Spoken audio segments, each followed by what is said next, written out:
Pernahkah Anda ketemu dengan orang yang kerja di perusahaan yang sama, job desk-nya juga hampir sama, tapi rezekinya berbeda.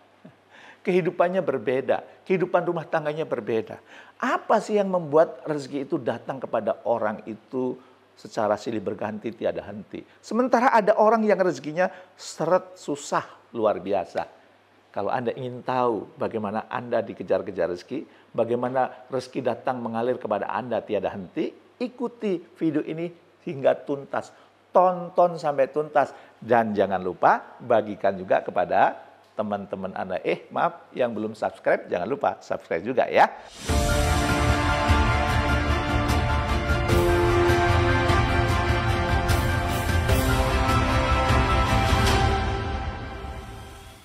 Akhir tahun lalu dan awal tahun ini, saya berkesempatan untuk melakukan roadshow di Jepang, memberikan inspirasi di beberapa tempat, ada di Osaka, di Kobe, Yokohama, Chiba, Tokyo, dan tempat-tempat yang lainnya.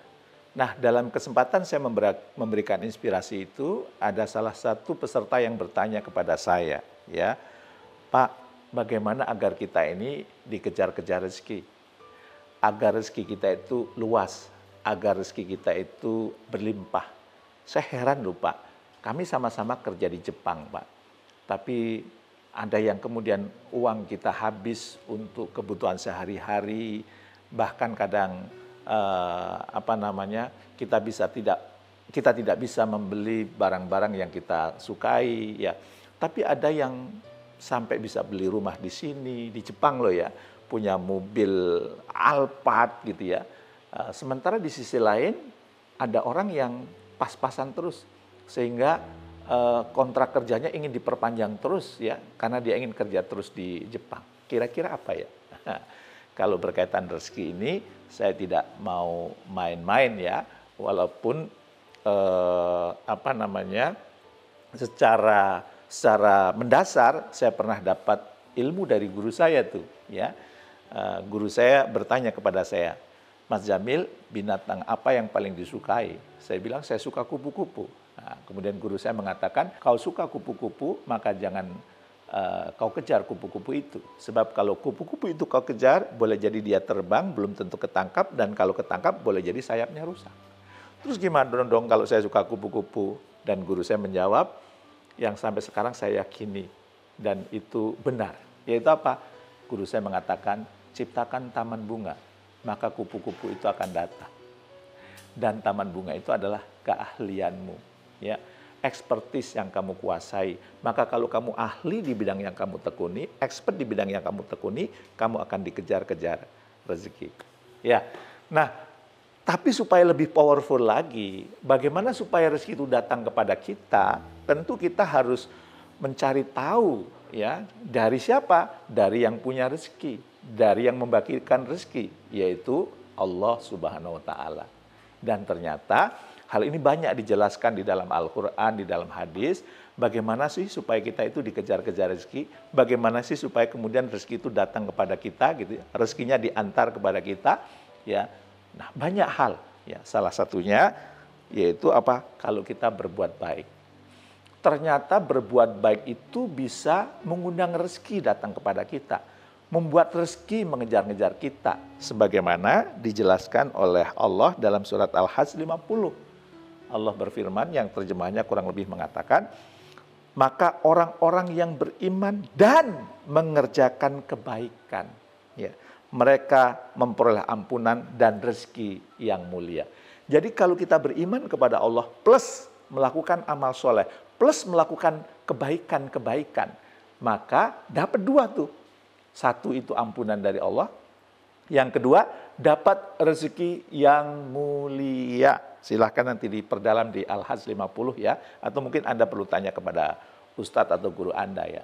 Maka berdasarkan ayat ini, apa yang perlu kita lakukan? Selain memang kita wajib beriman kepada Allah, maka kita sibuk berbuat baik. Dimulai dari senyum, itu kan perbuatan baik. Ketemu sama teman, berjabat tangan, memberi hadiah kepada teman, mendoakan teman. Jadi sibuk berbuat baik ya. Kalau kita sibuk berbuat baik, insya Allah rezeki itu akan datang kepada kita. Yang janji ini yang punya rezeki. Dan Allah itu nggak mungkin ingkar janji. Maka sibuklah berbuat baik di kantor, nolong orang, memudahkan urusan teman, ya. Jangan sampai Anda punya prinsip, jika bisa dipersulit, kenapa dipermudah? Hati-hati ya. Kalau Anda terbiasa mempersulit orang lain, ya walaupun dalam rangka mendapatkan rezeki, saya persulit supaya dia bayar. Hati-hati ya. Rezeki Anda bisa sempit ya. Kenapa? Karena Allah berjanji justru orang yang akan diberikan rezeki yang mulia itu kalau sibuk berbuat kebaikan. Kalau Anda seorang pemimpin, berbuat kebaikannya apa? Lahirkan anggota tim Anda menjadi orang-orang hebat. Lahirkan anggota tim Anda terus naik kelas. Buat anggota tim Anda terus bertumbuh, terus berkembang. Kalau dia jadi orang-orang hebat, itu juga perbuatan baik. Ya, jadi banyak sekali perbuatan baik yang bisa kita lakukan. Anda sharing video ini, kalau Anda anggap video ini baik, itu juga perbuatan baik. Insya Allah akan melancarkan rezeki Anda. Ya, Anda kemudian mempermudah urusan anggota tim, mempermudah urusan atasan, mempermudah urusan pelanggan. Semua kebaikan-kebaikan yang Anda lakukan itu akan memperlancar rezeki Anda. Pertanyaan saya, apakah Anda sudah sibuk berbuat kebaikan?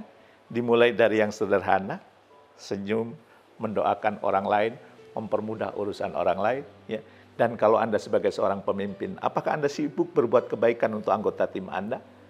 Untuk mitra kerja Anda, atau untuk atasan yang lebih tinggi dari Anda?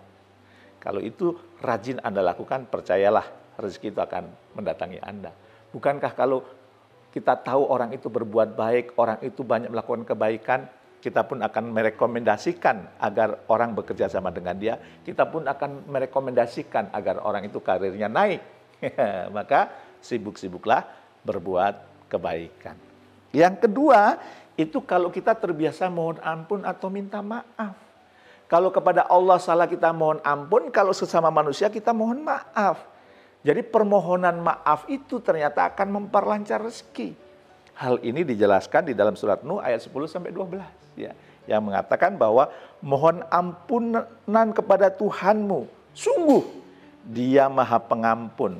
Niscaya Dia akan menurunkan hujan yang lebat, berarti itu rezeki ya, yang dari langit kepadamu, dan Dia memperbanyak harta, kalau tegas tuh ya, dan kemudian memperbanyak anak-anakmu, ya, menjadikan kebun-kebun sehingga bisnisnya makin luas ya, dan juga mengadakan sungai-sungai untukmu. Sungai mengalir terus kan berarti rezekinya datang kepada kita silih berganti tiada henti. Kalau apa? Kalau kita terbiasa mohon ampun. Tidak ada manusia yang sempurna. Saya pernah salah, Anda semua pernah berbuat salah. Segera mohon ampun. Begitu juga kalau kita salah kepada sesama, maka mohon ampunnya dalam bentuk apa? Minta maaf. Ya, kita minta maaf. Ya, dan juga mudah memaafkan orang. Jadi kalau Anda sebagai seorang pemimpin, pastikan ada psychological safety yang Anda ciptakan. Anggota tim itu nggak pernah takut kepada Anda. Kenapa? Karena kalau dia salah, Anda maafkan. Tentu salah yang tidak berulang ya. Kalau dia punya ide gagasan yang misalnya bisa meningkatkan kinerja, mereka tidak takut. Karena tidak akan Anda salahkan. Dan kalau toh salah tidak dihakimi. Karena apa? Anda mudah memaafkan, sekaligus Anda juga mudah minta maaf. Termasuk kalau Anda salah kepada anggota tim, jangan sungkan-sungkan minta maaf. Saya sebagai kepala, saya sebagai manajer, saya sebagai pimpinan, Anda pernah berbuat salah kepada Anda, maafkan saya. Saya pernah salah mengambil keputusan, maafkan saya. Itu akan memperlancar rezeki. Sayangnya banyak orang yang sombong, sudah tahu salah, tidak merasa salah, sehingga tidak mau mohon ampun. Sudah tahu salah kepada temannya, nggak mau minta maaf karena merasa harga dirinya lebih tinggi, mungkin gelarnya lebih tinggi, jabatannya lebih tinggi, status sosialnya lebih tinggi, sehingga dia tidak mau minta maaf. Dan hati-hati, ini akan membuat rezeki Anda seret. Tapi kalau Anda ingin rezekinya dilapangkan, maafkan mereka.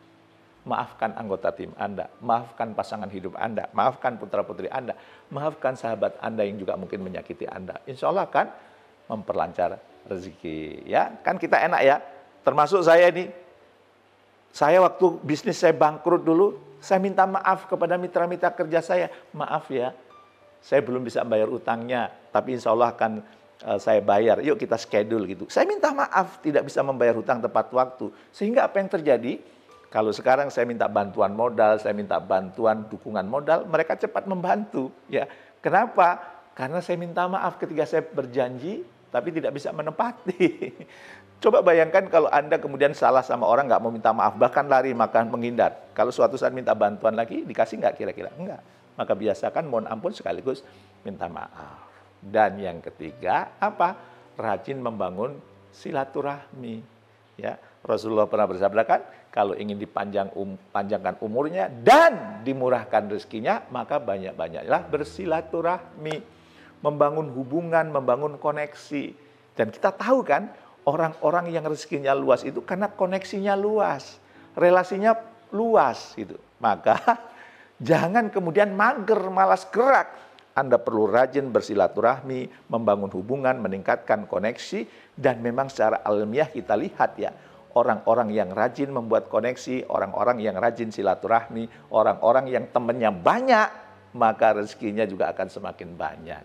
Nah, coba Anda terapkan 3 ini deh, nggak usah banyak-banyak dulu. Ya, coba mulai tanggal ini, mulai hari ini, mulai Anda nonton video ini, praktekkan selama 40 hari. Insya Allah, atas izin Allah, berbagai keajaiban akan datang kepada Anda. Rezeki akan lancar kepada Anda. Kalau nggak lancar rezeki, potong nih, ya jenggot saya ya. Praktekkan dulu, baru nanti Anda akan merasakan khasiatnya. Saya berani ngomong begini karena saya juga sudah mempraktekkan. Jadi saatnya sekarang Anda mempraktekkan.